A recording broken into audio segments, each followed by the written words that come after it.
ஆண்டவராகிய இயேசு கிறிஸ்துவின் இனிய நாமத்தினாலே உங்களை நான் வாழ்த்துகிறேன். இந்த சுவிசேஷ கூட்டத்துக்கு வந்திருக்கிறவங்களை அதிகமாய் கர்த்தர் ஆசீர்வதிப்பாராக என்று நான் அதிகமாய் வாழ்த்துகிறேன். கர்த்தர் நல்லவர். இந்த நாளிலும் கண்களை மூடி ஜெபம் கர்த்தர் நம்மோடு பேச முடியா. நல்ல பிதாவே உமக்கு நன்றி செலுத்துகிறோம். எங்கள் ஆண்டவர் இயேசுவின் நாமத்தில் ஜெபிக்கிறோம். கர்த்தாவே எங்களோடு பேசும். பரிசுத்த ஆவியானவர் கரத்தில் அர்ப்பணிக்கிறோம். இயேசு கிறிஸ்துவின் மூலம் நல்ல பிதாவே, ஆமென் ஆமென் சொல்லுவோம். இந்த நாளிலும் ஒரு சுவிசேஷ பகுதியை தியானிக்க இருக்கிறோம். மார்க்கு சுவிசேஷம் 2ஆம் அதிகாரம் 1, 2, 3 வசனத்தை வாசிக்கும்படி கேட்டுக்கொள்கிறது. மார்க்கு சுவிசேஷம் 2ஆம் அதிகாரம் 1, 2, 3 வசனங்கள். சில நாட்களுக்கு பின்பு அவர் மறுபடியும் கப்பர்நகூமுக்கு போனார். அவர் வீட்டில் இருக்கிறார் என்று ஜனங்கள் கேள்விப்பட்டு உடனே வாசலுக்கு முன்னும் நிற்கிற இடம் போதாதபடிக்கு அநேகர் கூடி வந்தார்கள். அவர்களுக்கு வசனத்தை போதித்தார். அப்பொழுது 4 பேர் ஒரு திமிர்வாதக்காரனை சுமந்து கொண்டு அவரிடத்தில் வந்தார்கள். ஒரு திமிர்வாதக்காரனுக்கு இயேசு சுகம் கொடுத்தார் என்ற ஒரு அற்புதமான ஒரு சுவிசேஷ செய்திங்க. திமிர்வாதம் என்று சொன்னால் சப்பானியா இருந்த ஒரு மனுஷன்.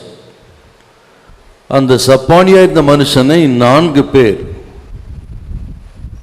சுமந்து கொண்டு வந்து ஆண்டவர் இருந்த அந்த வீட்டிலே மிகவும் திரளா ஜனங்கள் கூடியிருந்தபடினால் உள்ளே பிரவேசிக்க முடியாமல் அந்த வீட்டின் கூரையை பிரித்து அந்த கூரை வழியாக அந்த மனிதனை இறக்கினார். அவர்கள் விசுவாசத்தை கண்ட ஆண்டவர் ஆச்சரியப்பட்டு அந்த மனிதனுக்கு அற்புதமான சுகத்தை கொடுத்தார். வரும்போது சப்பானியா வந்தான், போகும்பொழுது அற்புதமான ஒரு மனிதனாய் நடந்து போனான். அந்த நிகழ்ச்சியை விவரிக்கிறது தான் இந்த மார்க் 2ஆம் அதிகாரம் 1 முதல் 12 வசனம். முதல் வசனத்தை மறுபடியும் வாசிங்க பார்க்கலாம். சில நாளைக்கு பின்பு அவர் மறுபடியும் கப்பர்நகூமுக்கு போனார். அவர் வீட்டில் இருக்கிறார் என்று ஜனங்கள் கேள்விப்பட்டு இயேசு வீட்டில் இருக்கிறார் என்று ஜனங்கள் கேள்விப்பட்டார்கள். ஒருவேளை இந்த வீடு பேதுருவின் வீடாக இருக்கலாம். ஏனென்றால் இதுக்கு முந்தைய நிகழ்ச்சியை பார்த்தீங்கன்னா மார்க் 1ஆம் அதிகாரம் 29 வாசித்து பார்த்தா பேதுருவின் வீட்டிலே தான் பேதுருவின் மாமிக்கு ஆண்டவர் அற்புதமான சுகத்தை கொடுத்தார். அந்த நிகழ்ச்சிக்கு அடுத்த நிகழ்ச்சி தான் இந்த நிகழ்ச்சி. ஆகையினால் கப்பர்நகூமில் இருந்த இந்த வீடு பேதுருவின் வீடாக இருக்கலாம். ஒருவேளை இயேசு கிறிஸ்துவின் வீடாக கூட இருக்கலாம் என்று கூட சிலர் சொல்லுகிறார். ஆனால் பொதுவாக இது பேதுருவின் வீடு என்றே பெரும்பாலான தேவ மனிதர்கள் சொல்லுகிறார். ஆண்டவர் இந்த வீட்டிலே இருக்கிறார் என்று கேள்விப்பட்டு திரளான ஜனங்கள் அங்கே வந்தார்கள் என்று சொன்னால், அப்படி கூடின அந்த ஜனங்கள் மெய்யாகவே அவர்கள் பாக்கியவான்களாகத்தான் இருப்பாங்க. இயேசு இருக்கிறார் என்று கேள்விப்பட்டு அங்கே கூடி வருகிற ஜனங்கள் அவர்கள் பாக்கியவான்கள். இங்கே இயேசு இருக்கிறார் என்று கேள்விப்பட்டு நீங்கள் வந்திருக்கேன் என்று சொன்னால் நீங்கள் அத்தனை பேரும் பாக்கியவான்கள், பாக்கியவதிகள். ஹல்லேலூயா. இந்த உலகத்திலே நம்ம சுற்றி இருக்கிற லட்சோபலட்ச மக்கள் மத்தியிலே இயேசு இங்கே இருக்கிறார் என்று கேள்விப்பட்டு வந்திருக்கிற நீங்கள் மெய்யாகவே பாக்கியவான்கள். ஹல்லேலூயா. ஏன் அப்படி சொல்றேன்னா, ஒரு வேத பகுதி இப்படி சொல்லுதுங்க. நீதிமொழிகள் 8ஆம் அதிகாரம் 34வது வசனம் வாசிப்பார். அந்த வேதத்தின் அடிப்படையில் தான் சொல்கிறேன். இன்றைக்கு நீங்கள் வந்திருக்கிற நீங்கள் அத்தனை பேரும் பாக்கியவான்கள், பாக்கியவதிகள். வாசிக்கலாமா? நீதிமொழிகள் 8:34. என் வாசற்படியில் நித்தம் விழித்திருந்து என் வாசற்படியில் நித்தம் விழித்திருந்து என் கதவு நிலையருகே காத்திருந்து என் கதவு நிலையருகே காத்திருந்து எனக்கு செவி கொடுக்கிற மனுஷன் பாக்கியவான். எனக்கு செவி கொடுக்கிற மனுஷன் பாக்கியவான். பாத்தீங்களா? ஆகவே தான் சொன்னேன், இங்கே வந்திருக்கிற நீங்கள் பாக்கியவான்கள். கரங்களை உயர்த்தி ஹல்லேலூயா. வேதாகமத்தில் சுவிசேஷத்தில் ஆசீர்வதிக்கப்பட்ட சில வீடுகள் இருக்குது. நம்ம வீடெல்லாம் அப்படி இருக்கணும், ஆண்டவரால் ஆசீர்வதிக்கப்பட்ட வீடாக இருக்கணுங்க. சில வீட்டை பார்த்தீங்கன்னா ரொம்ப ஆச்சரியமாக இருக்கும், ஆசீர்வதிக்கப்பட்ட வீடாக இருக்குங்க. குறிப்பாக இந்த வீடு ஆண்டவராக இயேசு கிறிஸ்துவே வந்து ஜனங்களுக்கு சுகம் கொடுத்து தமது ஊழியத்தை நிறைவேற்றின இந்த பேதுருவின் வீடு ஒரு ஆசீர்வதிக்கப்பட்ட ஒரு வீடு. நீங்கள் மத்தேயு சுவிசேஷம் 8ஆம் அதிகாரம் 14-16 கூட ரெஃபரன்ஸை குறிவைத்து பாருங்க. இரண்டாவது, மத்தேயு தனது வீட்டை திறந்து கொடுத்து அவர் வீடும் ஆசீர்வதிக்கப்பட்ட வீடாய் மாறியது. ஏன்னு கேட்டீங்கன்னா, அநேகருடைய நண்பர்கள், பாவிகள், ஆயக்காரர்கள் எல்லாம் இயேசுவுக்கு சிநேகிதர்களாய் மாறுவதற்கு மத்தேயு தன் வீட்டை திறந்து கொடுத்தார். அதுதான் மத்தேயு 9ஆம் அதிகாரம். ஆகவே சொல்கிற மத்தேயின் வீடும் ஆசீர்வதிக்கப்பட்ட ஒரு வீடு. 9ஆம் அதிகாரத்தில் அது இருக்குது. 9-10 வசனத்தை நீங்கள் குறித்து வைத்துக் கொள்ளுங்கள். மூன்றாவது, யோவான் 12ஆம் அதிகாரத்தை 1 முதல் 3 வசனத்தை வாசித்து பாருங்க. மார்த்தாள் மரியாளின் வீடும் ஆசீர்வதிக்கப்பட்ட ஒரு வீடு. ஏனென்றால் இயேசு கிறிஸ்துவை அழைத்து விருந்து கொடுத்து அவர் பாதத்தில் தைலம் பூசி அவரை ஆராதித்த ஒரு அற்புதமான வீடுங்க. அந்த வீட்டையும் தேவன் ஆசீர்வதித்தார். இப்படி சுவிசேஷத்தில் பார்த்தீங்கன்னா பேதுருவின் வீடு மற்றும் மத்தேயுனுடைய வீடு, மார்த்தாள் மரியாளின் வீடு எல்லாம் ஆசீர்வதிக்கப்பட்டிருக்கிறது. வந்திருக்கிற அருமையான கர்த்தருடைய பிள்ளைகளே, ஆண்டவர் நமக்கு தங்குவதற்கு வீட்டை கொடுத்திருக்கிறார். நமது வீடுகள் ஆசீர்வதிக்கப்பட்ட வீடாக இருக்கணுங்க. பொதுவாக நம்ம வீடு இல்லாதப்போ ஜெபம் பண்ணுவோம், ஆண்டவரே எனக்கு ஒரு வீட்டை கொடுத்தால் இந்த வீடு உமக்கு ஜெப வீடாக இருக்கும் சாமி அப்படின்னு சொல்லுவோம். ஒரு ஜபாரை கட்டு என்னாலும் ஜெபம் பண்ணுவேன், ஆனால் வீடு கொடுத்து விட்டால் அதே மறந்துடுவோம். அருமையானே, கர்த்தர் கொடுத்த வீடு ஜெப வீடாக இருக்கணுங்க, அது ஆசீர்வதிக்கப்பட்ட வீடாக இருக்கணும். ஆகவே ஆண்டவர் அங்கே இருக்கணும். ஆண்டவர் இருந்த அந்த வீட்டெல்லாம் பாருங்க, பேதுரு வீட்டுக்கு கூடி வந்தார்கள், சுகம் பெற்றார்கள். மத்தேயு வீட்டுக்கு கூடி வந்தார்கள், இயேசுவின் சிநேகிதராய் மாறினார்கள். மார்த்தாள் வீட்டில் இயேசு வந்திருந்தார், அந்த ஊருக்கே அந்த வீடு வெளிச்சம் கொடுக்க வீடாக மாறிவிட்டார். இயேசுவை சந்திக்கும்படி, லாசருவை சந்திக்கும்படி அநேக யூதர்கள் வந்து விசுவாசம் வைத்தார்கள் பார்க்கிறோம். இப்படி நம்ம வீடாக இருக்கணும். கர்த்தர் கொடுத்த வீடுகள் எல்லாம் எந்த விதத்திலாக ஆண்டவருக்கு யூஸ் ஆகணுங்க. சோத்திரம். அப்படி ஒரு ஜெபம் பண்ணுங்க. ஒருவேளை சொந்த வீடு இல்லையா, ஜெபம் பண்ணுங்க, ஆண்டவரே நீ எனக்கு சொந்த வீட்டை கொடுத்தா இந்த வீடு உங்களுக்கு ஜெப வீடாக இருக்கும். ஒரு மத்தேயின் வீட்டை போல, பேதுரு வீட்டை போல, மார்த்தாள் மரியாள் வீட்டை போல இருக்கும் சாமி. அப்படி மட்டும் ஒரு ஜெபம் பண்ணுங்க, ஒரு நல்ல வீட்டை கர்த்தர் தருவார். ஹல்லேலூயா. வீட்டை பெற்றவர்கள் சோத்திரம், ஆண்டவருக்கு இடம் கொடுங்க. எந்த விதத்திலாக இதையாயில் கர்த்தருக்கு செய்யுங்க, கர்த்தர் உங்களை கைவிடவே மாட்டார். ஹல்லேலூயா. வீட்டில் இருக்கிறார் என்று ஜனங்கள் கேள்விப்பட்டார். அப்புறம் பார்த்து நான் யோசித்து, சில வீடு இருக்குதுங்க ஆண்டவர் உள்ள வர்றதுக்கு வழிவிடாத தடுக்கப்பட்ட வீடும் இருக்கத்தான் செய்யுது. வெளிப்படுத்தின விசேஷம் 3ஆம் அதிகாரம் 20 கொஞ்சம் வாசிங்க. நம்ம வீடெல்லாம் எப்படிப்பட்ட வீடுன்னு யோசிக்கணும்னு தான் சொல்றேங்க. வெளிப்படுத்தல் 3:20. இதோ வாசற்படியிலே நின்று தட்டுகிறேன், ஒருவன் என் சத்தத்தை கேட்டு கதவை திறந்தால் அவனிடத்தில் நான் பிரவேசித்து அவனோட போஜனம் பண்ணுவேன், அவனும் என்னோட போஜனம் பண்ணுவான். இப்ப இந்த வீடு பாருங்க, நான் நின்று கதவை தட்டுகிறேன்னு சொன்னா ஆண்டவர் வெளியே இருக்கிறார். பாத்தீங்களா? லவோதிக்கே சபை குறித்து சொல்லப்பட்ட வார்த்தையா இருந்தாலும் அந்த சபைக்கு வெளியே இருக்கிறாருங்க. இன்றைக்கு அநேகர் கிறிஸ்தவ வீடு தான், பேர் கிறிஸ்தவ வீடு, வீட்டுக்கெல்லாம் நல்ல நல்ல பேரெல்லாம் வச்சிருப்பானுமா. ஆனால் ஆண்டவருக்கு இடம் இருக்குதா? கர்த்தர் உள்ள இருக்கிறாரா வெளியே இருக்கிறாரா பார்க்கணுங்க. ஆண்டவருக்கு பிரியமில்லாத காரியங்கள்லாம் வீட்டுக்குள்ள இருக்கும் என்றால் அவர் வெளியே தான் இருப்பாருங்க. தேவ பிரசன்னத்தை கெடுக்கக்கூடிய காரியங்கள், தேவ சமூகத்தை கெடுக்கக்கூடிய காரியங்கள், சினிமா பார்க்கறது, சினிமா பாட்டு, சீரியல் பார்த்து கெட்டு போறது, அடிதடி சண்டை, தேவையில்லாத பேச்சு, அவன் சரியில்லை இவன் சரியில்லை என்று குறை சொல்றது, இப்படிப்பட்ட வீடா இருக்கப்படாது. அப்படின்னு தான் கர்த்தர் வெளியே தான் நிற்பாரு. லவோதிக்கேய அப்படிப்பட்ட சபைதாங்க அது. அவர்கள் அங்க இருந்தார்கள், பேருக்கு கிறிஸ்தவர்களா இருந்தார்கள். அனலுமின்றி குளிருமின்றி வெதுவெதுப்பா இருந்த சபை தான் லவோதிக்கேய சபை. வெளியே நிற்கிறார். நம்ம வாழ்க்கை அப்படி இருக்கும் என்று சொன்னால் ஆண்டு வெளியே தான் இருப்பார். ஆகவே அறிமுகமாக நம்ம வீடெல்லாம் எப்படி இருக்கு, கர்த்தர் உள்ள இருக்கிறாரா வெளியே இருக்கிறாரா, ஒரு சின்ன ஒரு தற்பரிசோதனை செய்து சரி பண்ணுங்கள். அறிமுகமாக இன்னொரு வார்த்தை கூட சொல்ல விரும்புகிறேன். சிலருடைய விசுவாசமும் ஆச்சரியமான விசுவாசம். சில வீடு ஆசீர்வதிக்கப்பட்டது போல சிலரின் விசுவாசமும் ஆச்சரியமான விசுவாசம். அதையும் அப்படியே லைனா உங்களுக்கு சொல்றேன் பாருங்க, உங்களுக்கு ரொம்ப யூஸ்ஃபுல்லா இருக்கு. உங்களுக்கு நம்பர் 1, 100க்கு அதிபதியின் விசுவாசம் பெரிய விசுவாசம். இப்படிப்பட்ட விசுவாசத்தை நான் இஸ்ரவேலுக்குள்ளும் காணவில்லை அப்படின்னு அந்த 100க்கு அதிபதி தன் வேலைக்கானாக்க வந்த பொழுது, ஆண்டவரே நீர் இடத்தில் வருவதற்கு நான் பாத்திரவான்ல ஒரு வார்த்தை சொல்லும் என்று சொன்னானே, அதை கண்டுதான் ஆண்டவர் ஆச்சரியப்படுறாருங்க. இப்படிப்பட்ட விசுவாசத்தை இஸ்ரவேலுக்குள்ளும் காணவில்லை அப்படின்னு சொன்னாருப்பாங்க. அவன் விசுவாசம் பெரிய விசுவாசம். 100க்கு அதிபதியின் விசுவாசம் பெரிய விசுவாசம், கிரேட் ஃபெய்த். அப்புறம் சீஷரை பார்த்து ஆண்டவர் சொல்றாருங்க, மத்தேயு 8:26 அது வாசித்து பார்த்தீங்கன்னா, அற்ப விசுவாசிகளே ஏன் சந்தேகப்பட்டீர்கள், லிட்டில் ஃபெய்த், அற்ப விசுவாசிகளே ஏன் சந்தேகப்பட்டீங்க அப்படின்னு இந்த கடல் மத்தியில் ஆண்டவர் கேட்கிறார். அப்புறம் இன்னொரு விசுவாசம் இருக்குங்க, நான் தியானித்த பொழுதெல்லாம் எனக்கு இதே 8ஆம் அதிகாரத்தை வாசித்து பாருங்க நீங்க. பெரும்பாடுள்ள ஸ்திரீயின் விசுவாசம் ஒரு பிளைண்ட் ஃபெய்த்துங்க.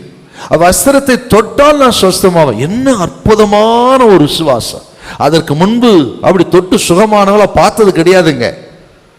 ஆனால் இவளுக்குள்ள வஸ்திரத்தை, இயேசுவின் வஸ்திரத்தை தொட்டால் சொஸ்தமாவே என்று ஒரு பிளைண்ட் ஃபெய்த்துங்க. சில நேரங்களிலே நமக்கு எல்லா வாசலும் அடைக்கப்பட்டிருக்கோம், எல்லாம் அடைக்கப்பட்டிருந்தாலும் இப்படிப்பட்ட ஒரு பிளைண்ட் ஃபெய்த் வேணுங்க. ஆக இந்த வியாதி சொஸ்தமாகுமா, எங்க போனாலும் சொஸ்தமானதான் கேள்விப்பட்டது இல்லை, இப்படியெல்லாம் பதில் கிடைக்குமா, பதில் கிடைத்ததா கேள்விப்படவில்லை என்றெல்லாம் சூழ்நிலை இருக்குது. அப்படிப்பட்ட நிலைமையிலும் இந்த பெரும்பாலும் ஸ்திரீயை கவனிக்கணும், அவள் தொட்டால் சொஸ்தமாவே என்று ஒரு பிளைண்ட் ஃபெய்த்துங்க. அப்படி இருக்கிறவர்களுக்கு கர்த்தர் கைவிடவே மாட்டார். ஹல்லேலூயா. இன்றைக்கும் சில தேவையோடு வந்திருக்கலாம், நீங்க எல்லா பக்கம் அடைக்கப்பட்டு வந்திருக்கலாம், இது நடக்குமா நடக்காத எப்படி நடக்கும் என்ற கேள்வியோடு வந்திருக்கலாம். ஆனால் கர்த்தர் நீங்க சொல்றாரு, இதை நீங்க விசுவாசிங்க, இன்றைக்கு இதை நீங்க விசுவாசிங்க, உங்களுக்கு ஒரு அற்புதம் நடக்குதா இல்லையா பாருங்க. ஹல்லேலூயா. நீங்கள் காற்றையும் காண மாட்டீர்கள், மழையும் காண மாட்டீர்கள், உங்கள் பள்ளங்கள் எல்லாம் தண்ணீரால் நிரம்பும்.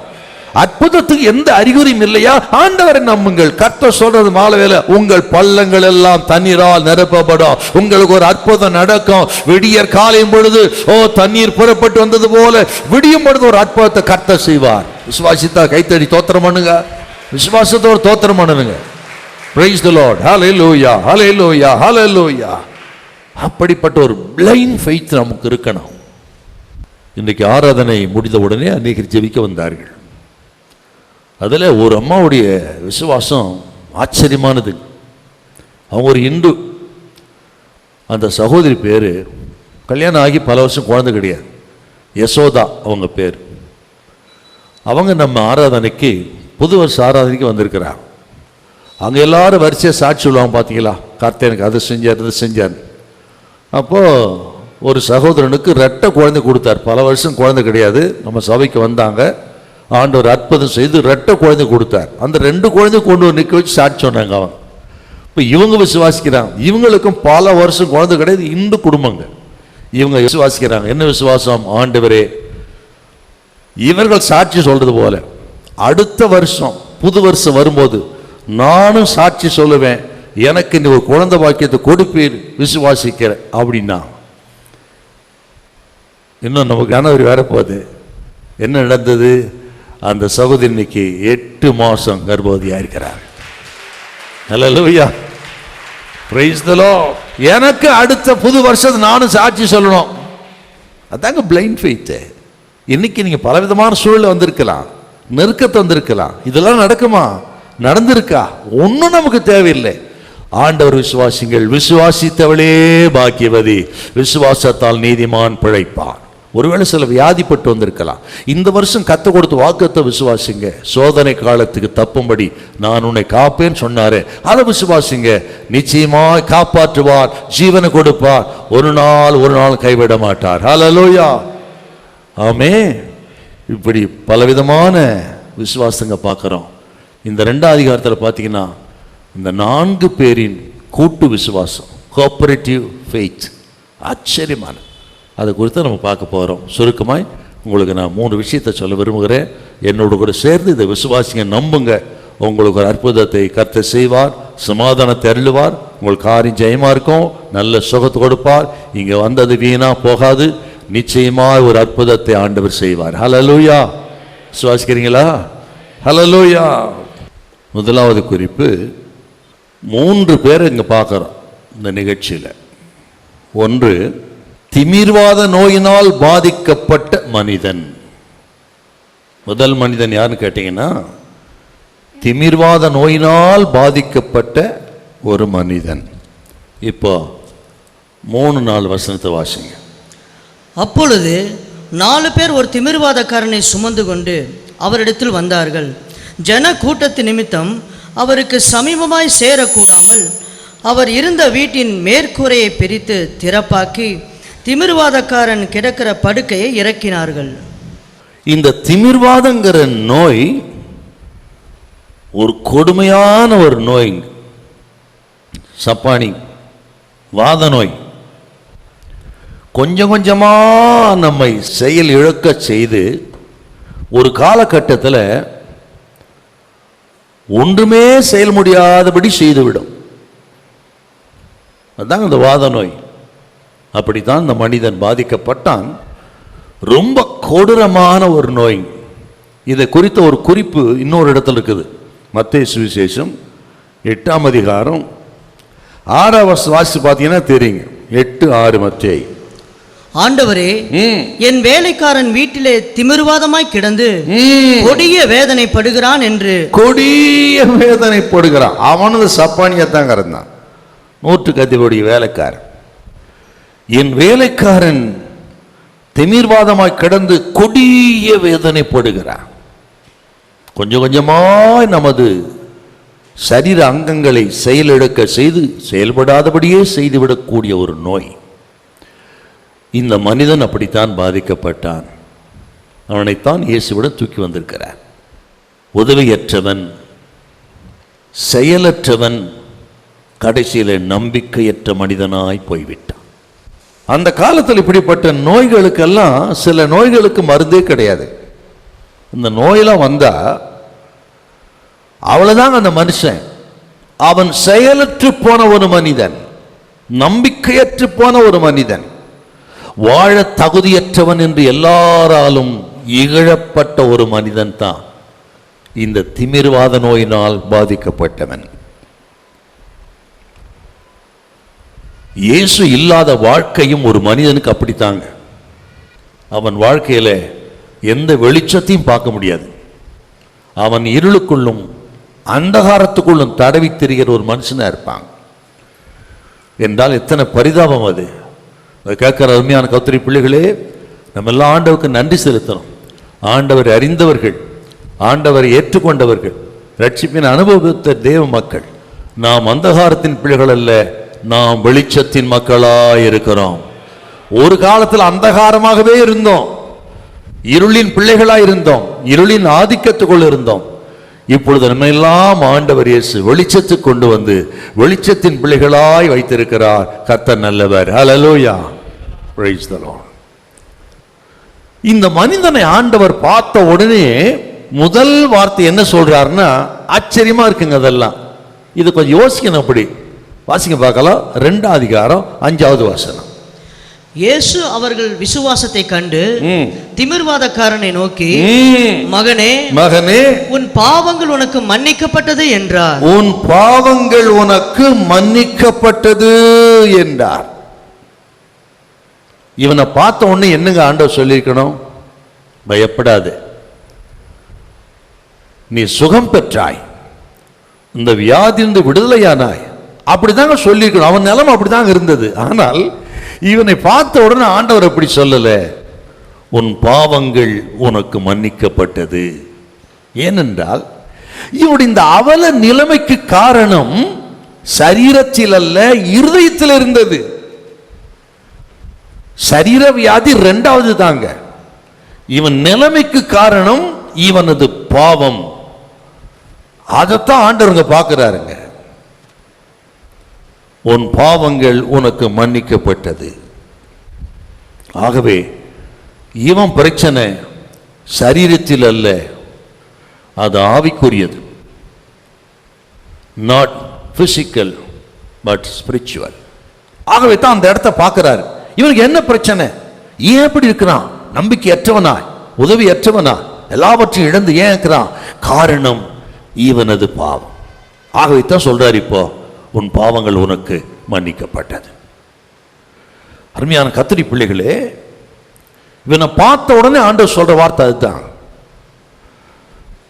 இது நான் வாசித்த பொழுது ஆச்சரியமான ஒரு வார்த்தைங்க. ஆனால் எல்லா பிரச்சனைக்கும் வியாதிக்கும் பாவம் தான் காரணம் சொல்ல முடியாது. நீங்கள் யோவான் சுவிசேஷம் 9ஆம் அதிகாரம் 1லிருந்து 3 வருஷத்துக்கு வாசித்து பார்த்தீங்கன்னா அங்கே தெரியும். அங்கே ஒரு மனுஷன் வியாதிப்பட்டிருக்கிறான், குருடனா இருக்கிறான். அவனை பார்த்து சீசல் கேட்குறாங்க, ஆண்டவரே, இவன் இப்படி இருக்கிறது, குருடனாய் பிறந்தது இவன் செய்த பாவமா, இவனை பெற்றவள் செய்த பாவமா அப்படின்னு கேட்குறான். இதுக்கு ஆண்டவர் சொல்றாரு, இவன் செய்த பாவம் அல்ல, இவனை பெற்றவள் செய்த பாவம் அல்ல, இவனிடத்திலே தேவனுடைய மகிமை வெளிப்படி இப்படி பிறந்திருக்கிறான். அப்போ இவன் பிறவிக்குருடனாய் பிறந்தது பாவத்தினால் அல்ல அப்படி சொல்றார். ஆகவே தான் சொல்கிறேன், எல்லா விதமான வியாதி போராட்டங்களுக்கு காரணம் எல்லாவற்றுக்கும் பாவம் கிடையாது. ஆனா இந்த இடத்துல இந்த மனிதனுடைய வியாதிக்கு பாவம் தான் காரணமா இருந்திருக்கிறது. அதை தான் ஆண்டவங்க சொல்றார். இவன் எப்படியோ தேவனுக்கு கீழ்ப்படியாம போய் பாவத்துக்கு இடம் கொடுத்து விட்டான். அதன் விளைவு இவன் பாதிக்கப்பட்டிருக்கிறான். அதான் சொல்றார், உன் பாவங்கள் உனக்கு மன்னிக்கப்பட்டது. இன்னொரு இடத்துல கூட நம்ம பார்க்கிறோம். யோவான் சுவிசேஷம் 5ஆம் அதிகாரம் 14 கொஞ்சம் வாசிங்கள். 5:14. அதற்கு பின்பு இயேசு அவனை தேவாலயத்திலே கண்டு, இதோ நீ சொஸ்தமானாய், அதிக கேடானதொன்றும் உனக்கு வராதபடி இனி பாவம் செய்யாதே என்றார். அங்கே ஒரு மனுஷனை பாருங்க, அவன் 38 வருஷம் வியாதிஸ்தான், அவன் சொஸ்தமாயிட்டான். மறுபடியும் ஆண்டவனை பார்க்கிறாரு, பார்த்தவனு சொல்றாரு, இனி அதிக கேடானது ஒன்று வராதபடிக்கு நீ பாவம் செய்யாது என்றால் 38 வருஷமா அவன் அந்த வெதசாகத்தை படுத்து கிடந்ததுக்கு காரணம் பாவம்னு ஆண்டவர் சொல்றாரு. இப்படி அநேக நேரங்களிலே நமது பாவங்கள் நமது அவல நிலைமைக்கு காரணமாகி விடுகிறது. சில நேரத்துல பாருங்க, நம்ம என்னமோ ஏதோ அங்க போறது இங்க போறது, ஆக குறி சொல்றத தேடி போறது, சில நேரங்கள் மந்திரவாதி தேடி போறது. கர்த்தரை சொல்றாங்க, சில விதங்களிலே நாம் நஷ்டப்பட்டு ஆக தொடர்ந்து சாபத்தின் மேல் சாபம், தொடர்ந்து அடி மேல அடி என்று சொன்னால் யோசிக்கணும், என்ன காரணம், எங்க தவறு இருக்கிறது, எங்க தவறி இருக்கிறோம், எந்த இடத்துல பாதிக்கப்பட்டிருக்கிறோம், எந்த பாவத்துக்கு இடம் கொடுத்திருக்கிறோம் என்று நம்ம தற்பரிசோதனை பண்ணணுங்க. எவ்வளோ பிரயாசப்பட்டாலும் ஒன்றும் முடியல என்று கலங்குற மக்கள் இருக்கிறார்கள்.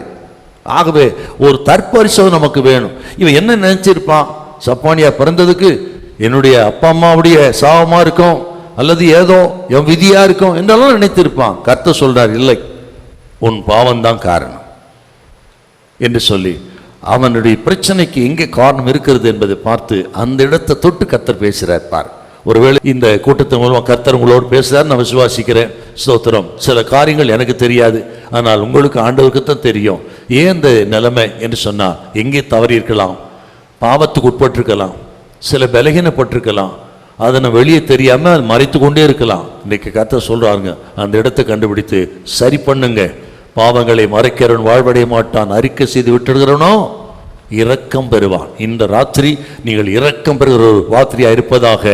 உங்கள் பாவங்களை முழுமையாய் கர்த்தர் மன்னித்து இரத்தத்தால கழுவி சுத்தம் பண்ணி உங்களுக்கு இரக்கத்தை காண்பிக்கிற ஒரு ராத்திரியா இருப்பதாக என்று சொல்லி ஜெபிக்கிறேன். நான் விசுவாசிக்கிறேன், அப்படிப்பட்ட இரக்கத்தின் தேவன் எல்லா அநியாயங்களை எல்லாம் மன்னித்து, அக்கிரமங்கள் எல்லாம் மன்னித்து, நோய்களை குணமாக்கி சுகம் கொடுக்கிற அற்புதமான ராத்திரியா இந்த ராத்திரி இருப்பதாக. இரக்கத்தின் தேவன் இங்க வந்திருக்கிறா, இரக்கமுள்ள ஆண்டவர் இயேசு இங்க வந்திருக்கிறா. ஸ்தோத்திரம். உங்களிடத்தில் காணப்படுகிற சகலவற்றையும் ஆண்டவர் சுத்தம் பண்ணி உங்களை தூக்கி எடுக்கிற ஒரு இரவாய் இந்த இரவு இருப்பதாக. ஹல்லேலூயா, ஆமென், பிரைஸ் தி லார்ட். இவனை பார்த்த உடனே ஆண்டவர் இவன் சரீர சுகத்தை விட இவன் ஆத்ம சுகம்தான் ரொம்ப முக்கியம்னு கண்டுபிடித்து முதல்ல அதுக்கு தாங்க இந்த ட்ரீட்மெண்ட் கொடுக்குறாரு, இல்லைங்களா? நம்ம என்ன பண்ணுவோம், சப்பானியா வந்திருக்கிறான், வியாதி வந்திருக்கான், வியாதி சுவசமாகத்தான் முயற்சி பண்ணுவோம். ஆனால் இயேசு அப்படி அல்ல. இவனுக்கு முதல்ல எது தேவை? இவன் பாவத்திலிருந்து விடுதலையாக வேண்டும், ஆத்ம சுகம் இவனுக்கு வேணும் என்று அந்த இடத்தை கண்டுபிடிச்சா சொல்றாருங்க, உன் பாவங்கள் உனக்கு மன்னிக்கப்பட்ட. நான் உங்களுக்கு சொல்லுகிறேன், தேவ பிள்ளைகளுக்கு அற்புதங்களிலே மிகப்பெரிய அற்புதம் என்னன்னு கேட்டீங்கன்னா, ரட்சிப்பு தான் பெரிய அற்புதம். ஹல்லேலூயா. ஆத்ம சுகந்தாங்க பெரிய அற்புதம். ஒரு மனுஷன் உலகம் முழுவதும் ஆதாயப்படுத்தினான், தன் ஜீவனை நஷ்டப்படுத்தினவனுக்கு லாபம் என்னன்னு சொல்லிருக்காருங்க. அவன் எவ்வளோ வீடு, எத்தனை வீடு வச்சிருக்கலாம், பெரிய கோடீஸ்வரனா இருக்கலாம், பல கோடிக்கு அதிபதியா இருக்கலாம், ஆனால் தன் ஆத்மாவை நஷ்டப்படுத்தி இருந்தால் அவன் ரட்சிக்கப்படலைன்னா அவ்வளவும் நஷ்டம். ஆகவேத்தான் சொல்லுகிறேன், எல்லா அற்புதங்களை காட்டிலும் பெரிய அற்புதம் இயேசுவின் ரட்சிப்பு. ஹல்லேலூயா. ஆமே. விசுவாசிக்கிறீங்களா? இல்ல கையை உயர்த்தி hallelujah, praise the Lord, praise the Lord. ஆகவே தான் அந்த இடத்தை கண்டுபிடிச்சு முதல்ல இவனுக்கு தேவை சரீர சுகம், ரெண்டாவது முதல்ல ஆத்ம சுகம் தேவை. ஒருவேளை இங்கே ரட்சிப்பின் அனுபவத்தை பெறாமல் வந்திருந்தா இன்றைக்கு ஆண்டவருக்கு நல்ல வாய்ப்பு கொடுக்குறா. இன்றைக்கு இருதயத்தை ஒப்பு கொடுங்க, ஆண்டவருக்கு ஞானஸ்தானத்துக்கு ஒப்பு கொடுங்க, கர்த்தரை ஆசீர்வதிப்பா, சோத்திர ஆத்ம சுகத்தை கொடுப்பா. அதுவே பெரிய அற்புதம்.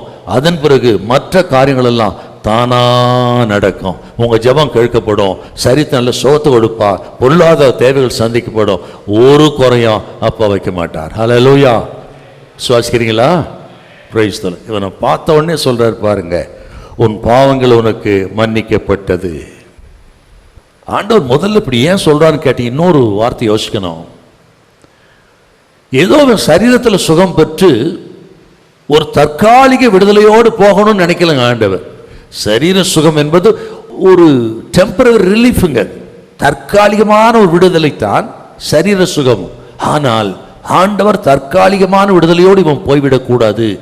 ஏதோ தற்சமயம், ஏதோ தற்காலிகமாய் விடுதலை பெற்றுவிட வேண்டும் என்று மனிதர்களை கர்த்தர் நினைக்கிறது இல்லை. அவர் நிரந்தரமான ஒரு விடுதலை பெற வேண்டும். அது நாம் பாவத்திலிருந்து, அக்கிரமத்திலிருந்து, அநியாயத்திலிருந்து பெறுகிற விடுதலை, அதுதாங்க நிரந்தரமான விடுதலை. இந்த பாவத்திலிருந்து மன்னிப்பு கொடுக்கக்கூடிய ஒரே வல்ல உள்ளத்துல ஆண்டவர் இயேசு மட்டும்தான். ஹல்லேலூயா. என்று கேட்டால் அவர்தான் மனிதனுக்காக உலகத்துக்கு வந்து மனிதனுடைய பாவங்களுக்காக சிலுவையில் மரித்து மூன்றாம் நாள் உயிரோடு எழுந்து பாவத்தை ஜெயித்தவர் இயேசு, பாதாளத்தை ஜெயித்தவர் இயேசு, பேயை நோயை ஜெயித்தவர் இயேசு, அவர் ஜெயம் பெற்றார் இயேசு என்றார். அவரால் மட்டும்தான் பாவங்களை மன்னிக்க முடியும். பாவங்களை மன்னிக்க கூடிய அதிகாரம் இயேசுக்கு மட்டும்தான் உலகத்தில் உண்டு. அவர் தான் சொல்றாரு, உன் பாவங்கள் உனக்கு மன்னிக்கப்பட்டது. பாத்தீங்களா? Price the Lord. ஆகவே இந்த ராத்திரி வேலை கர்த்தர் சொல்றாங்க, ஏதோ ஒரு டெம்பரரி ரிலீஃபுக்காக வரக்கூடாது, நிரந்தரமான விடுதலை பெற்றுக்கொள்ள வேண்டும். கர்த்தர் சொல்றார், குமாரன் விடுதலையாக்கினால் மெய்யாகவே நீங்கள் விடுதலையாவீர்கள். பாவம் செய்கிறவன் பாவத்துக்கு அடிமையா இருக்கிறான், குமாரன் விடுதலையாக்கினார் மெய்யாகவே விடுதலையாவீர்கள். இந்த ராத்திரி விடுதலையின் ஒரு இரவாயிருப்பதாக, சோத்தன் நிரந்தரமான விடுதலை பெற்றுக்கொள்கிற ஒரு இரவாயிருப்பதாக நான் விசுவாசிக்கிறேன். சோத்த ஒரு நிரந்தரமான விடுதலையை இந்த இரவில் கொடுத்து நல்ல சமாதானத்தை தருவா, சந்தோஷத்தை தருவா. பாவம் தான் நமது வாழ்க்கையில சமாதானத்தை கெடுக்கக்கூடியதுங்க. பாவம் தான் நமக்கு தேவனிடத்திலிருந்து எந்த ஒரு நன்மை வர ஒட்டாது இருக்குதான். நீங்கள் எரேமியா 5:25 நான் சொல்றதெல்லாம் அப்படி ரெஃபரன்ஸ் தான் குறிச்சு பாருங்க. நீங்க நமக்கு நன்மை வர ஒட்டாதிருப்பதே பாவம் அப்படின்னு பார்க்கிறோம். ஏசாயா 1:15, 16, 17 வாசித்து பாருங்க. அப்படி பாவம் செய்கிற மனிதன் கர்த்தர் தன் கண்களை மூடிக்கொள்கிறார், முகத்தை திருப்பிக் கொள்கிறார். ஏசாயா 59:2 நீங்க வாசித்து பாருங்க. பாவம் தான் மனிதனுக்கு ஆண்டவருக்கிடையே குறுக்கே நிற்கிறது என்றால் அந்த மனுஷன் எந்த ஒரு உதவியை பெற முடியும்? ஜெபமே கேட்கப்படாத, ஜெபம் கேட்கப்படாத காரணம் பாவம். ஆசீர்வாதம் பெறக்கூடாத இருப்பதற்கு பாவம், பாவமே காரணம். அவர் முகத்தை திருப்பிக் கொள்வதற்கு காரணமே பாவம் தான். அப்படிப்பட்ட பாவத்தை இந்த இரவு நேரத்தை தொலைத்து ஒரு நிரந்தரமான விடுதலை ஆண்டவர் இயேசு நமக்கு தருவாராக நான் விசுவாசிக்கிறேன். ஒருவேளை விசுவாசிகளா இருக்கலாம், கிறிஸ்துவா இருக்கலாம், ஆனால் நமது ஆசீர்வாதத்துக்கு தடை எங்கோ இருக்கிறது, என்றோ ஏதோ ஒரு பாவம் இருக்கிறது. அந்த பாவத்தை இன்றைக்கு அகற்றுங்க, ஒரு நிரந்தரமான விடுதலை கர்த்தர் உங்களுக்கு தருவார். ஹல்லேலூயா. ஆமென். ஏதோ ஒரு பிரசங்கத்துக்காக பேச நினைக்காதீங்க. சோத்திரம். எங்க தவறு பண்ணிருக்கிறோம், ஏன் அந்த நஷ்டம், ஏன் உதவியற்ற நிலைமை, ஏன் நம்பிக்கையற்ற நிலைமை, செயல்படாம இருக்கிறோம். சில பாருங்க எல்லாம் இருந்து செயல்பட முடியாது, அவங்களால செயல்பட முடியாம தவிக்கிறோம் உண்டு. எங்கோ சம்திங் ராங், அதை சரி பண்ணுங்க. இந்த ராத்திரி வேளையில இன்றைக்கு இழந்து போன எல்லாரும் திரும்ப கொடுத்து உங்களை உயர்த்துவார். நிரந்தர விடுதலை கத்த தருவார். சோத்திரம். குமாரன் விடுதலையாக்கினார், மெய்யாகவே விடுதலையாவீர்கள். ஹல்லேலூயா. ஒருவன் எதனால் ஜெயிக்கப்பட்டிருக்கிறான் அதுக்கு அவன் அடிமையா இருக்கிறான். எதுக்கு இன்னைக்கு நம்ம ஜெயிக்கப்பட்டிருக்கிறோம்? மொபைல் போனுக்கு நிறைய பேர் அடிமையா இருக்கிறாங்க. பண ஆசைக்கு, பொருள் ஆசைக்கு அடிமையா இருக்கிறார்கள். பலவிதமான இச்சைகளுக்கு, உலக சந்தோஷம், உலக ஆசை, உலக இச்சைகளுக்கு, தேவனுக்கு பிரியமில்லாத காரியங்களுக்கு அடிமையா இருக்கிறாங்க. அதுதான் சொல்றாருங்க, ஒருவன் எதனால் ஜெயிக்கப்பட்டிருக்கிறானோ அதுக்கு அடிமையா இருக்கிறான். ஒருவேளை அருமையான சகோதரனே, சகோதரி, சில மனிதர்களுக்கு அடிமையா இருப்பீங்க. எதுவும் உங்களுக்கு தான் தெரியும். அந்த அடிமைத்தனத்திலிருந்து இன்றைக்கு ராத்திரி வேளை கர்த்தர் விடுதலை கொடுக்கிறார். விடுதலை நாயன் இயேசு வந்திருக்கிறார். இயேசுவின் நாமத்தில் உங்களுக்கு விடுதலை உண்டாவதாக. நல்ல கைத்தடி தோத்திரம் பண்ணுங்க பாப்போம். நல்ல தோத்திரம் பண்ணுங்க. நல்ல வாயை திறந்து தோத்திரம் பண்ணுங்க. இன்றைக்கு இரவு ஒரு விடுதலையின் இரவு. இன்றைக்கு இரவு கர்த்தர் நிரந்தரமான விடுதலை கொடுக்கிறார். Praise the Lord. Hallelujah. ஆமென். மனிதனின் மிகப்பெரிய ஒரு தேவை இந்த பாவ மன்னிப்பு தாங்க. Forgiveness. அதுதான் மனுஷனுக்கு பெரிய தேவை. நம்ம நினைக்கிறோம் வீடு தேவை, கார் தேவை, அது தேவை, இதை வெளிநாட்டு போகணும், பணம் சம்பாதிக்கணும், அதெல்லாம் ரெண்டாவது தான். முதல் தேவை பாவ மன்னிப்பு நிச்சயம். அந்த நிச்சயம் இருந்து விட்டா அதை கிளியர் பண்ணிட்டீங்கன்னா ஸ்தோத்திரம். கர்த்தர் சொல்றார், அஞ்ஞானிகள் நாடி தேடுகிறது தானாய் உங்களுக்கு தருவா. ஸ்தோத்திரம். ஒன்று உங்களுக்கு குறைவா இருப்பதில்லை. Hallelujah. Amen. Praise the Lord. ஆகவே இந்த மனுஷனை பார்த்து சொல்றாருங்க, உன் பாவங்கள் உனக்கு மன்னிக்கப்பட்டது. ஒரு மனிதன் எனக்கு தெரியுங்க. நான் சென்னையில் இருக்கும் பொழுது அவர் ரியல் எஸ்டேட் பண்ணுற ஒரு மிகப்பெரிய ஒரு தொழில் அதிபருங்க. அவர் ஈவினிங் சர்வீஸ் நடத்துவோம் நாங்கள். அங்கே ஒரு 40-50 பேர் வருவாங்க. அப்போ வரிசையாக வந்து நிற்பாங்க ஜபத்துக்குங்க. அந்த மனுஷன் வாட்டம் சாட்டமாக இருந்தார். அவரும் வந்து நின்னார். பார்க்கும்போது பயங்கரமாக இருந்தது. ஏதோ பிரச்சனை பண்ண தான் வராமல் போல் இருக்கு இருந்தாலும் அப்படி எனக்கு ஒரு பயந்தாங்க. அப்படியே வரிசையில் கொஞ்சம் கொஞ்சமாக வந்துகிட்டே இருந்தான். எனக்கு ரொம்ப பயமாகவே இருந்தது. ஆள் அப்படி இருப்பான், கோழி ஆத்தமாக இருப்பான். அப்புறம் வந்த உடனே, பிரதர் எதுக்காக ஜெபிக்கணும்? ஒரு பயந்தான் உள்ள. எதுக்காக ஜெபிக்கணும்? ஜெபம் பண்ணுங்க அப்படின்னா. இன்னும் எனக்கு ரொம்ப பயமா இருக்கு. ஜெபம் பண்ணுங்க அப்படின்னா 3 முறை அப்படி சொன்னான். அப்புறம் ஆவியின் அபிஷேகம் எனக்கு வந்தது. இயேசுவின் நாமத்தில் கண்ணை மூடி ஆண்டவர் சார்ந்துக்கிட்ட பாருங்க. ஒரு விஷயம் கொடுத்தாரு எனக்கு. என்ன விஷயம்னா, அவன் கையில் வந்து உள்ளங்கையில் கருப்பாக ஒரு பந்து வச்சிருக்காங்க. சின்ன ஒரு பந்து, இந்த குண்டு, கோழி குண்டு மாதிரி ஒரு கருப்பு பந்து வச்சிருக்கிறான். அப்படி தரிசனத்தை கொடுத்தார். கண்ணை திறந்த உடனே, பிரதர் உங்கள் கையில் ஒரு கருப்பு பந்து இருக்குது, அதை வெளியே போடுங்க, கர்த்தர் ஆசீர்வதிப்பார். எல்லாத்தையும் இழந்து வந்திருக்கீங்க, நஷ்டப்பட்டு வந்திருக்கீங்க, எல்லாராலும் கைவிடப்பட்டு வந்திருக்கீங்க. காரணம் கையில் இருக்க அந்த கருப்பு பந்து தான், அதை வெளியே போடுங்க என்று சொன்னதுதான். அப்படியே முழங்கால் போட்டாங்க. குலுங்கி குலுங்கி அழுதாங்க. உண்மைதான் பாஸ்டர், எல்லாவற்றையும் இழந்து வந்திருக்கிறேன். காரணம் ஒரு பெண்ணோடு எனக்கு இருந்த கள்ள தொடர்பு என்று சொன்னான். அழுதான். செபம் பண்ணு. எல்லாரும் போன பிறகு உட்கார வச்சு சத்தியத்தை சொன்னேன். ஆண்டவர் விசுவாசித்தான். ஆண்டவர் ஏற்றுக்கொண்டான். மிகப்பெரிய ஒரு விடுதலை பெற்றுக்கொண்டான். ஹல்லேலூயா. ஆமென். பார்த்தீங்களா? அப்போ நம்முடைய ஆசீர்வாதத்துக்கு தடை எங்கோ இருக்குது. அதுதான் அப்பா சொல்றார், உன் பாவங்கள் உனக்கு மன்னிக்கப்பட்டது. இன்னைக்கு அப்படி விடுதலையாகவும் உங்களுக்கு வர வேண்டிய ஆசீர்வாதங்களை தானாய் கர்த்தர் தருவார். ஒன்றை குறையா இருக்கிறது இல்லை. ஹல்லேலூயா. எல்லாம் கைத்தட்டி தோத்திரம் பண்ணுங்க பார்ப்போம். நல்ல தோத்திரம், வாய் தருது. நல்ல தோத்திரம். தோத்திரம் பண்ணும் பொழுது அப்படியே அறிக்கை பண்ணுங்க. இன்னைக்கு ஒரு பெரிய விடுதலை உண்டாகும் உங்களுக்கு. இயேசுவின் நாமத்தில், இயேசுவின் நாமத்தில் எல்லா கட்டுகளும் அவிழ்ந்து போகும். எல்லா கட்டுகள் அவிழ்ந்து போகும், எல்லா அடிமைத்தனங்கள் விலகி போகும். இயேசுவின் நாமத்தில் எல்லா அடிமைத்தனங்கள் விலகுவதாக. பாவத்தின் அடிமைத்தனம், சாத்தானின் அடிமைத்தனம், உலக இச்சையின் அடிமைத்தனங்கள், மொபைல் போனால் வருகிற ஆபாசத்தின் அடிமைத்தனங்கள் இயேசு கிறிஸ்துவின் நாமத்தில் இப்பொழுதே விடுதலை உண்டாவதாக. எல்லா கட்டுகள் அவிழ்க்கப்படுவதாக. கர்த்தர் உங்களை தூக்கி எடுக்கிறார். குமாரன் விடுதலை ஆக்கினால் மெய்யாகவே விடுதலை ஆவீர்கள். இன்றைக்கு இரவு ஒரு பிரகாசத்தின் இரவு. அவர்கள் அவரை நோக்கி பார்த்து பிரகாசம் அடைந்தார்கள். அவர்கள் முகங்கள் வெட்கப்படவில்லை. ஹல்லேலூயா, ஆமென்.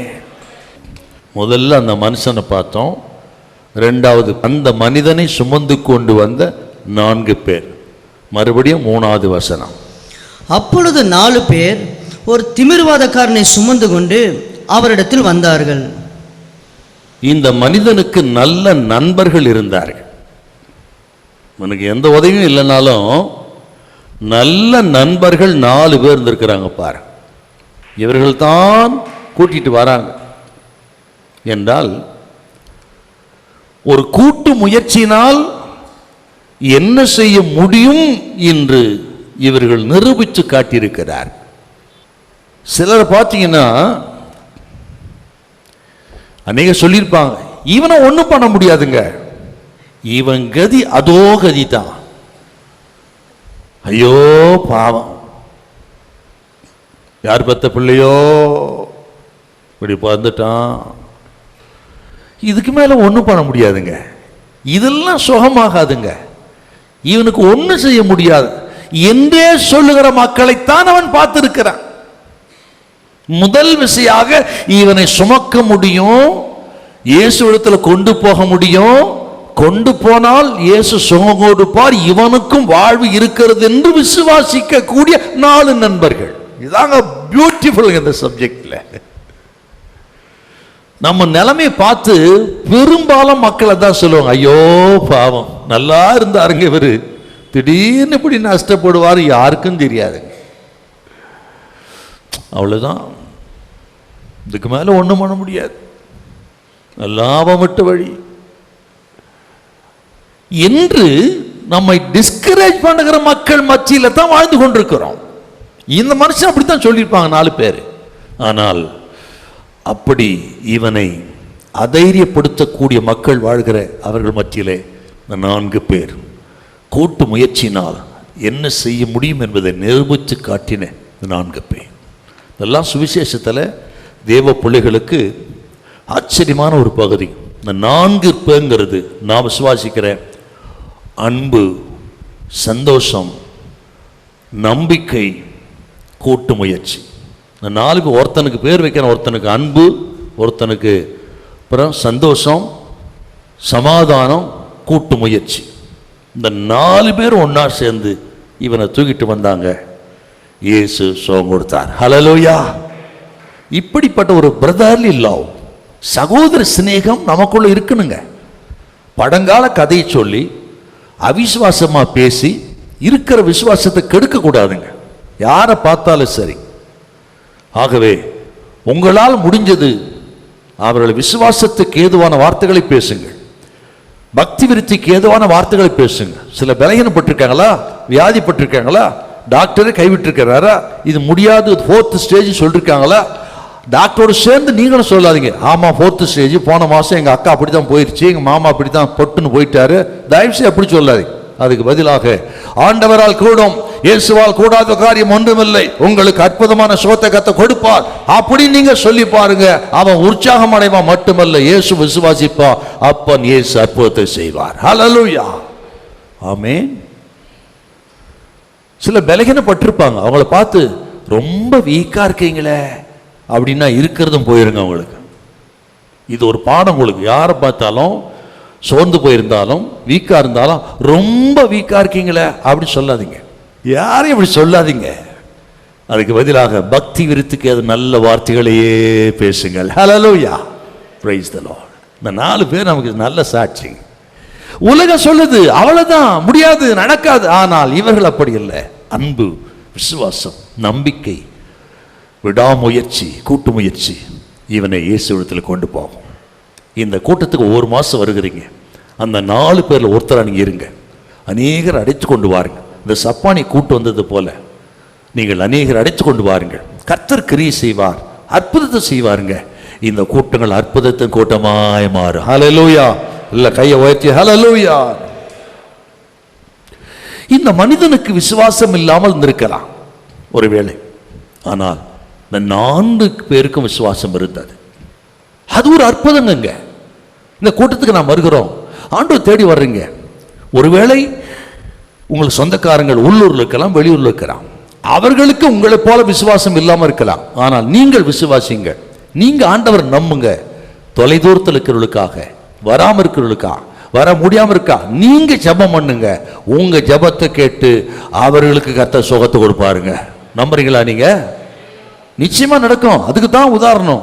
ஃபார் எக்ஸாம்பிள், வேதாந்தத்தில் பாருங்க, ஒரு தகப்பனின் விசுவாசம் மகனுக்கு சுகம் கொடுத்திருக்கிறது. மார்க்கு சுவிசேஷம் 9:24 அப்படியே நீ மனசுல வச்சுக்கிடுங்க.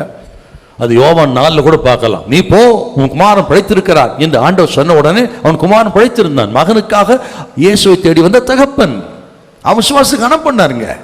அவன் பையனுக்கு சுகம் இருந்தா இல்லையா நமக்கு தெரியாது, ஆனா இவன் விசுவாசத்தை கேட்டு சுகம் கொடுத்தாரு. அப்புறம் பாருங்க, தன்னுடைய மகளுக்காக இயேசுவிடத்தில் வந்த ஒரு தாயின் விசுவாசம் இல்லையா? மத்தேயு சுவிசேஷம் 15:28 பார்க்கிறோம். கானானிய ஸ்திரீ, அந்த கானானிய ஸ்திரீ மகள் கொடிய பிசாசினால் பிடிக்கப்பட்டு வேதனைப்படுகிறார். அவளுக்காக இயேசுவை தேடி வந்தாள். சோத்திரம். கர்த்தர் அவளை ஆசீர்வதித்தார். அவள் மகளுக்கு அற்புதமான சுகத்தை கொடுத்தார். அந்த நிமிஷமே பிசாசு பிடிந்து விடுதலையானாள். பார்த்தீங்களா? மகளுக்காக இயேசுவை தேடி வந்த தாயின் விசுவாசம். அப்புறம் பாருங்க, மத்தேயு சுவிசேஷம் 8:13, அந்த 100க்கு அதிபதி வேலைக்காரனுக்காக இயேசுவை தேடி வந்த எஜமானனின் விசுவாசம். பார்த்தீங்களா? மற்றவர்களுக்காக இவர்கள் விசுவாசிக்கிறார்கள். அதையும் கர்த்தர் கேட்கிறார். நான் விசுவாசிக்கிறேன். இங்க வராமல் இருக்கலாம், தகப்பனோ தாயோ சகோதரனோ சகோதரியோ உங்களுக்கு அன்பானவர்கள் அல்லது ஜெபிங்கன்னு கேட்டுக்கொண்டவர்கள் வீட்டில் இருக்கலாம், வெளியூர்ல இருக்கலாம். நீங்க ஜெபம் பண்ணுங்க. இந்த நேரத்தில் உங்க விசுவாசத்தை கர்த்தர் கண்டு அவர்களுக்கு நிச்சயமாய் அற்புதம் செய்வார். ஓ, நீர் சமீபத்துக்கு மாத்திரமா, தூரத்துக்கு தேவனாய் இருக்கிறீர் சொல்றாரு இல்லையா? கர்த்தர் விசுவாசிங்க. வெளிநாட்டில இருந்தாலும் சரி, உள்நாட்டில இருந்தாலும் சரி, வெளியா இருந்தாலும் சரி, வீட்டுக்குள்ள இருந்தாலும், ஹாஸ்பிட்டல் இருந்தாலும், ஐசியூல இருந்தாலும் சரி, இப்ப விசுவாசிங்க. நான் அப்பன் இயேசு அவர் நல்ல சுகத்தை கொடுப்பாருங்க. ஹல்லேலூயா. தகப்பனின் விசுவாசம் மகனுக்கு சுகம், தாயின் விசுவாசம் மகளுக்கு சுகம், எஜமானின் விசுவாசம் வேலைக்காரனுக்கு சுகம். அதாங்க இந்த 4 பேர் அதை நிரூபித்து காட்டிருக்கிறார். அப்படி யாருக்காக ரட்சிக்கப்படாதுக்கா ஜெபிங்க, வியாதிப்பட்டலுக்கா ஜெபிங்க, ஜெப குறிப்பு சொல்லியிருப்பாங்க, ஊக்கமாக ஜெபம் பண்ணுங்க. ஸ்தோத்திரம். நிச்சயமாய் ஒரு அற்புதத்தை கர்த்தர் செய்வார். ஹல்லேலூயா. செய்வாரா செய்ய மாட்டாரா? Price the Lord. போன வாரம் ஒரு சாட்சி, ஆராதனை முடிந்த உடனே ஒரு சகோதரி, அவங்க 2 வாரத்துக்கு முன்னாடி வந்திருந்தாங்க. அவங்க கணவர் சரியான குடிகாரர். குடிகாரனா மொடா குடி. அப்படி ஒரு குடிகாரன் பார்க்க முடியாது. அவ்வளோ மோசமாக எங்கெங்கோ ட்ரீட்மெண்ட் பார்த்து ஒன்றும் முடியாதுன்னு விட்டுட்டாங்க. பிறகுதான் அங்கே வந்தாங்க. ஒரு 2 வாரத்துக்கு முன்னாடி என்னிடத்துல சொன்னாங்க, நம்ம ஜெபிப்போம் சிஸ்டர். ஜெபத்தை கேட்டு உங்கள் குடிகாரர் மனம் திரும்புவார், குடிக்க மாட்டார். வெளியே சொன்னதெல்லாம் நம்ப மாட்டாங்க. அவர் எங்கெங்கேயோ அந்த மது பழக்கத்தை விடுதலையாக்கக்கூடிய இடம்லாம் இருக்குது பார்த்தீங்களா, அங்கெல்லாம் போய் பார்த்துட்டு ஒன்றும் நடக்கலை. தான் இந்த சிஸ்டருங்க வந்தாங்க. ஜெபிப்போம் சிஸ்டர் என்று சொல்லி ஊக்கமாக கருத்தாக ஜெபம் பண்ணுங்க. ஒரு 5 நாள் முன்னாடி நடந்தது. போன வாரம் வந்தாங்க. அவங்க சொன்ன விஷயத்துக்கு ஆச்சரியமாக இருக்குங்க. அதுக்கு அடுத்த நாள்ல இருந்து அவருடைய வீட்டுக்காரர் குடிப்பழக்க நிறுத்தி 15 நாள் ஆச்சு பாஸ்டர் அப்படின்னாங்க. ஆமே, அது மட்டும் இல்லை, குடிப்பழக்கத்தை விட்டுட மட்டுமல்ல, நான் பைபிள் காலேஜ் படிக்க போறேன்னு பைபிள் காலேஜ் சேர்ந்திருக்கிறாருங்க அவர். இதுக்கு தான் நல்ல கைத்தட்டணும். குடிப்பழக்கத்தை விட்டது மட்டுமல்ல, பைபிள் காலேஜ் படிக்க வந்திருக்காரு. பாத்தீங்களா? அவர் நான் பார்த்ததே கிடையாதுங்க. இருக்கிற இடத்திலே செய்கிற ஜெபம். ஆகவே சொன்ன 4 பேர் அவனுக்கு விசுவாசம் இல்லாமல் வந்திருக்கலாம், ஆனால் இவர்களின் விசுவாசத்தை கர்த்தர் கண்டு அற்புத சுகத்தை கொடுத்தார். இந்த ராத்திரி வேளையில உங்கள் விசுவாசத்தை கர்த்தர் கண்டு, உங்கள் ஜெபத்தை கர்த்தர் கண்டு, நீங்கள் யாருக்கு ஜெபிக்கிறீர்களோ, யாருக்காக விசுவாசிக்கிறீர்களோ அவர்களுக்கு இந்த ராத்திரி நேரத்தில் ஒரு அற்புதத்தை செய்வார். அடுத்த மாசம் இங்க வரும் பொழுது நீங்களும் சாட்சி சொல்லும்படியான ஒரு அற்புதத்தை ஆண்டவர் இங்கே செய்வார். ஹல்லேலூயா, ஆமென். இந்த 4 பேரும் இவனை தூக்கிட்டு வராங்க. சுவிசேஷ பகுதியில் விட்டுட்டு போயிடுறோம், கொஞ்சம் டீப்பா பாருங்க. இவர்களுக்கு இயேசுவை சந்திப்பதற்கு முடியல. திரளான கூட்டம், அதான் முதல் வருஷம் திரளான கூட்டம் சூழ்ந்திருக்கிறார்கள். இவங்க என்ன சொல்லிக்கலாம்? அவ்வளவுதான், கூட்டம் அதிகமாக இருக்கிறது, முடியாது போல போயிடுவோம் சொல்லியிருக்கலாம். அல்லது நாளை பார்க்கலாம் அப்படின்னு சொல்லியிருக்கலாம். அல்லது நம்ம எவ்வளோ முயற்சி பண்ணி பார்த்தோம் முடியல, இவன் விதி அவ்வளவுதான் என்று 1000 சாக்கு போக்கு சொல்லியிருக்கலாங்கவே. ஆனால் இவர்கள் சாக்கு போக்கு சொல்லலை, நாளை பார்க்கலான்னு சொல்லலை, இதோட கதை முடிந்தது, இவன் விதி அவ்வளவுதான் சொல்லலை. இவர்கள் பக்க வழியாய் மேலே ஏறி ஓட்டையை பிரிச்சு நேர ஆண்டவருக்கு நேராக அந்த மனுஷனை இறக்கினார்கள். அவர்கள் விசுவாசத்தை கர்த்தர் கண்டு அப்பவே சுகம் கொடுத்தார். ஹல்லேலூயா, பார்த்தீங்களா? ஆக எந்த விஷயமா இருக்கட்டும், நாளை பார்க்கலாம் இல்லை,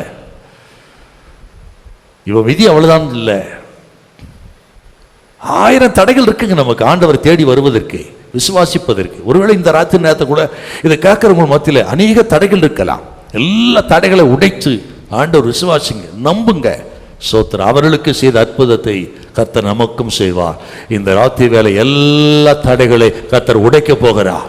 நான் விசுவாசிக்கிற ஆண்டவரை சேருவதற்கு, நம்புவதற்கு, அற்புதம் பெறுவதற்கு இருக்கிற எல்லா தடைகள் இந்த ராத்திரி வேளை உடைந்து போவதாக, உடைந்து போவதாக. இயேசுவின் நாமத்தில் தடைகள் உடைக்கப்படுவதாக.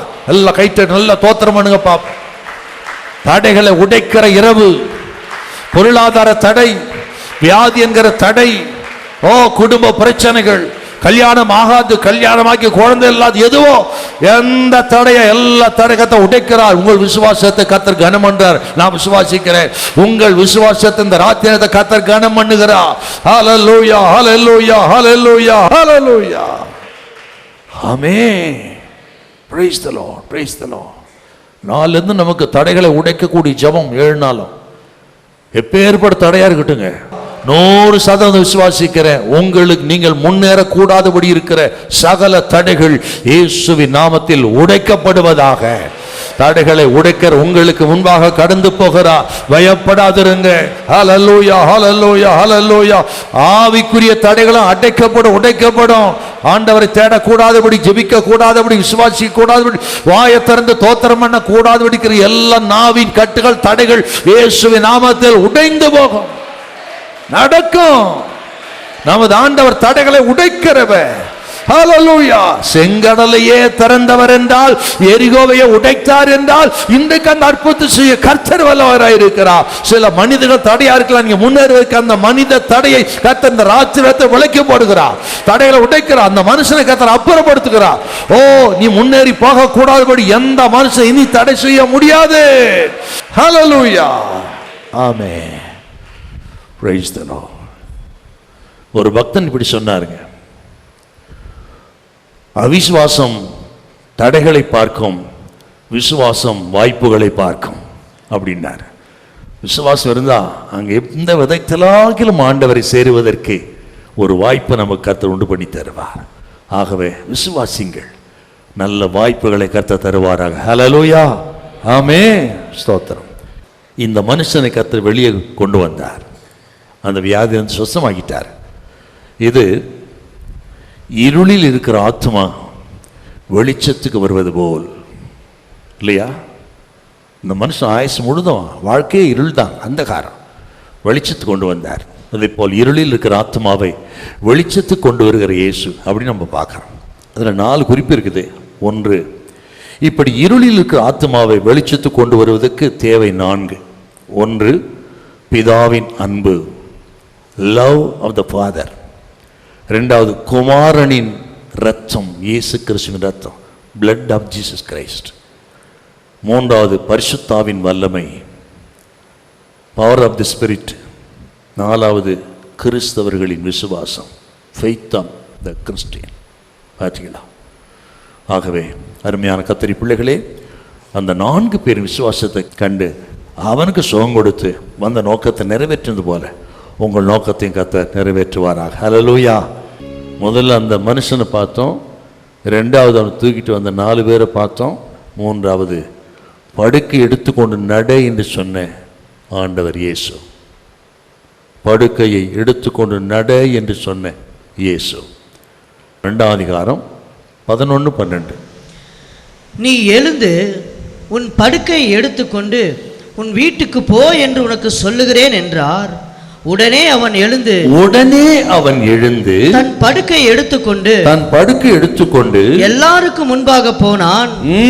அப்பொழுது எல்லாரும் ஆச்சரியப்பட்டு நாம் ஒரு காலம் இப்படி கண்டதில்லை என்று சொல்லி தேவனை மகிமைப்படுத்தினார்கள்.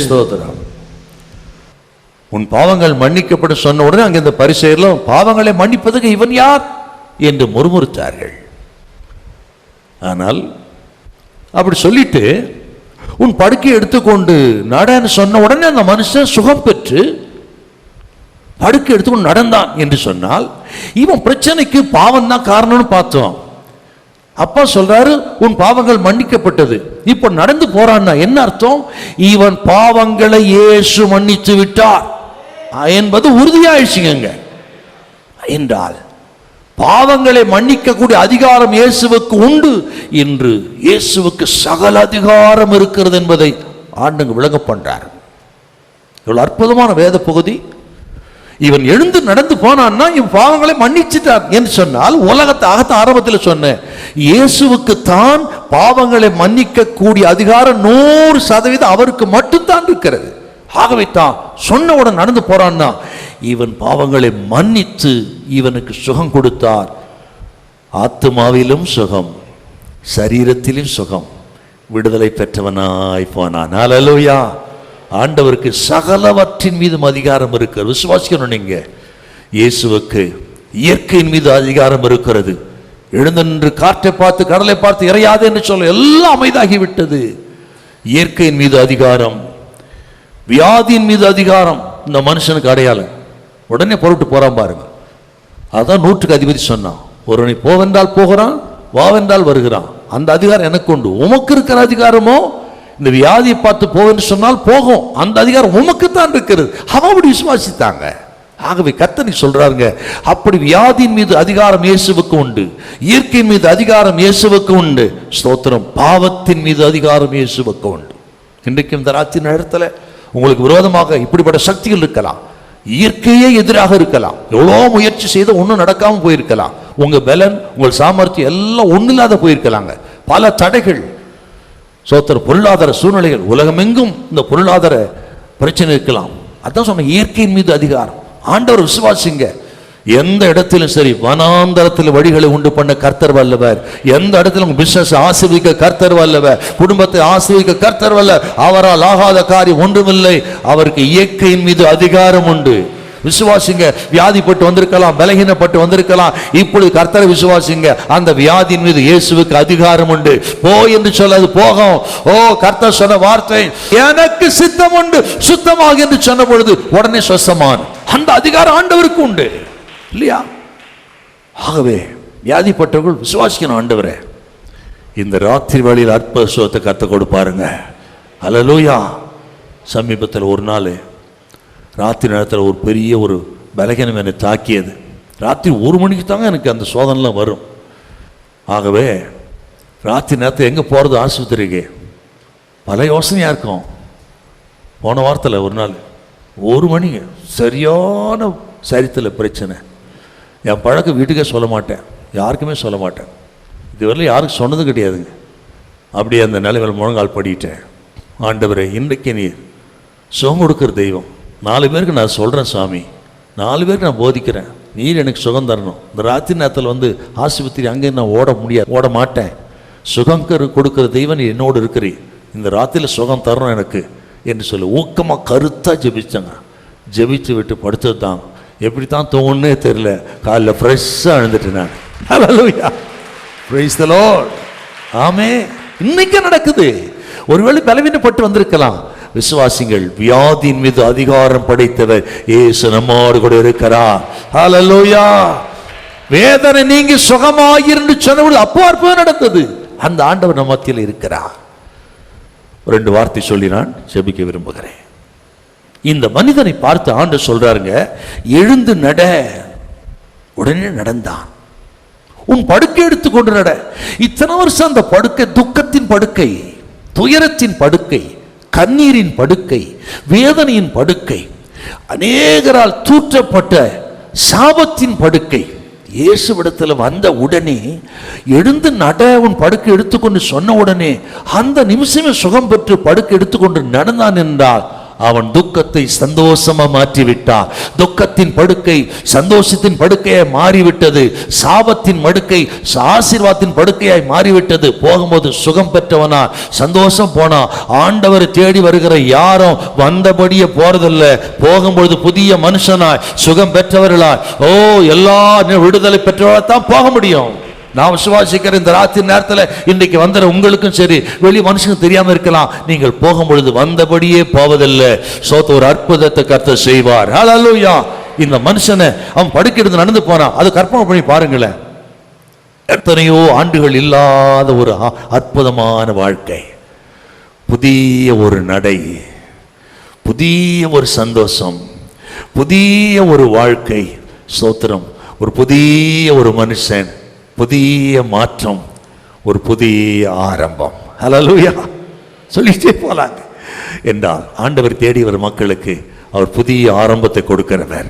இந்த கூட்டம் உங்களுக்கு புதிய ஆரம்பத்தை கொடுக்கிற கூட்டமா இருக்கும். ஒரு நியூ பிகினிங் ஆரம்பமாக, இதோ நான் புதிய காரியத்தை செய்கிறேன், அது இப்பொழுதே தோன்றும். வனாந்திரத்தில் வழிகளும் அவாந்தர வழிகள் ஆறுகளை உண்டாக்குவே, நீ பயப்படாதே. ஹல்லேலூயா. சுவாசிக்கிறீங்களா? நல்ல கைத்தடி தோத்திரம் பண்ணுங்க பாப்போம். ஹல்லேலூயா. Praise the Lord. பழையவைகள் ஒழிந்து போயன, எல்லாம் புதியதாயின அப்படின்னு ஆண்டவரத்தில் வந்து சந்தோஷமா திரும்பி போன ஒரு மனிதன் என்றால் நமக்கு அந்த அற்புதத்தை செய்ய கர்த்தர் வல்லவராக இருக்கிறார். நீங்கள் போகும்பொழுது ஒரு புதிய மனுஷனாய், ஒரு புதிய பாதையை தெரிந்து கொண்டு ஒரு புதிய ஆரம்பத்தோடு போக கர்த்தர் உதவி செய்வார். ஆமென். விசுவாசிக்கிறீங்களா? எல்லாம் எழுந்திருப்போம். இதுவரை இந்த மனுஷன் 4 பேர் சார்ந்திருந்தான். அடுத்தவரை சார்ந்து தான் பிழைத்தான். தன்னால் எதையும் செய்து கொள்ள முடியாது. அப்படி செயலிருந்த ஒரு மனிதன் இப்பொழுது யார் உதவியும் இல்லாமல் அவன் எழுந்து நடந்தான் என்றால் அவன் தன் காரியத்தை தானே செய்து கொள்ள அப்பா வழிவகை பண்ணிட்டார். பார்த்தீங்களா? ஆண்டவர் குறித்து பேச நான் பேசிட்டே போலாம். இதுவரையிலும் அநேகர் சார்ந்து வாழ்ந்தான். இங்க வரும்பொழுது 4 பேர் சார்ந்து தான் அவன் வாழ்ந்து வந்திருக்கிறான். ஒருத்தர் சார்ந்து வாழாம அவனால் இருக்க முடியாது. அடுத்த உதவி இல்லாமல் இருக்க முடியும். அப்படித்தான் கைவிடப்பட்டவனாய், நம்பிக்கையற்றவனாய், நிலையற்றவனாய் இருந்திருக்கிறார். ஆனால் இயேசுவை சந்தித்து விட்டு போகும்பொழுது பாருங்க, இனி யார் உதவியும் இல்லாமல் தானே இந்த உலகத்தில் வாழக்கூடிய வழிவகைகளை ஆண்டவர் செய்தார் என்றால் அந்த அற்புதத்தை உங்களுக்கு செய்வார். உங்க காலில் நிற்கக்கூடிய கிருபை தருவார். நீங்கள் அநேகருக்கு ஆசீர்வாதமா இருப்பீங்க. ஆண்டவரை தேடி வந்த உங்களை கர்த்தர் வெறுமையா அனுப்ப மாட்டார். என் ஜனங்கள் ஒருபோதும் வைக்கப்பட்டு போவதில்லை. நல்ல கைத்தட்ட அப்பாவுக்கு நன்றி செலுத்துங்க. நல்ல தோத்திரம் பண்ணு. பரிசுத்தமுள்ள நல்ல பிதாவே, உமக்கு நன்றி செலுத்துகிறோம். திமிர்வாதமாய் கிடந்த ஒரு மனிதனுக்கு நீ சுகம் கொடுத்தீர் என்ற அற்புத செய்தியை நாங்கள் கேட்டோம் சுவாமி. இதை கேட்ட ஒவ்வொரு பிள்ளைகளுக்கும் ஆத்மாவிலும் சரீரத்தில் நல்ல சுகத்தை கொடுத்து பலத்தை கொடுத்து இவர்களை ஆதரிக்கும்படியாக நான் ஜெபிக்கிறேன். இவர்கள் வந்தபடியே அல்ல சுவாமி, இன்னும் ஒரு புதிய ஆரம்பம் இவர்களுக்கு உண்டாவதாக. பழையவைகள் ஒழிந்து போயின, எல்லாம் புதிதாயின. புதிய எதிர்காலம், புதிய ஒரு வாழ்க்கை, புதிய ஒரு நம்பிக்கை தந்து பிள்ளைகளை கனம் பண்ணும்படி ஜெபிக்கிறேன். அடுத்த வாரம் வரும்பொழுது இவர்கள் எல்லாரும் ஒரு பலத்த சாட்சியா இங்க வரட்டும் சுவாமி. அப்படி ஒரு அற்புத கிரியைகளை செய்வீராக. சரீரத்து நல்ல சுகத்தை தாரும் சுவாமி. எல்லா பலகீனங்கள் விலகட்டும். பொருளாதார தடைகள், குடும்ப தடைகள், திருமண தடைகள், புத்திரவாக்கிய தடைகள் இயேசுவின் நாமத்தில் இன்றைக்கு உடைந்து விட்டதுக்காக உமக்கு ஸ்தோத்திரம் கர்த்தாவே.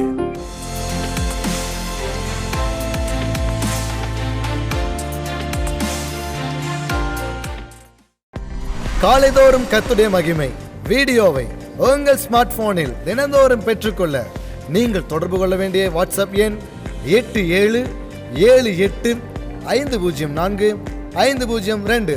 கர்த்தர் தாமே உங்களை ஆசீர்வதிப்பாராக.